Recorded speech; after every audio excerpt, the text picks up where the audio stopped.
ఉండాలని కూటమి అభ్యర్థి పంతం వెంకటేశ్వరరావు అన్నారు. కాకినాడ రూరల్ గురిజానపల్లి గ్రామంలో రోడ్ షో నిర్వహించారు. కాకినాడ రూరల్ పరిధిలో రైతులు చాలా చోట్ల కోతలు పూర్తి చేసుకుని ధాన్యాన్ని ఆరబెట్టుకునే దిశలో ఉన్నారన్నారు. ఆరుగాలం శ్రమించిన రైతులు నష్టపోకూడదని చేలలో ఉన్న ధాన్యం ఒడ్డుకు చేర్చుకోవాలన్నారు. జిల్లా యంత్రాంగం రైతులకు అన్ని విధాల సహాయ సహకారాలు అందించాలని కోరారు. రైతులందరికీ కూడా నమస్కారం తెలియజేస్తా ఉన్నాను. వాతావరణం బాగోలేదు. గత 2 రోజులు తుఫాన్ చెప్తా ఉన్నారు, హెచ్చరికలు వస్తూ ఉన్నాయి. ఎక్కడ పడి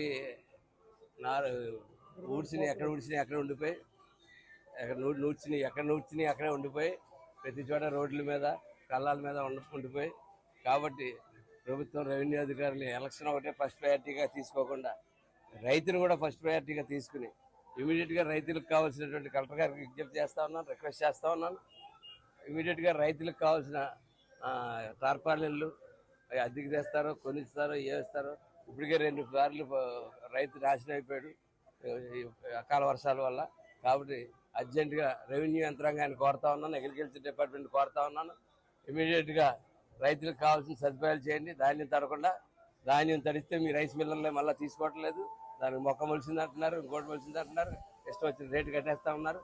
కాబట్టి దయచేసి వెంటనే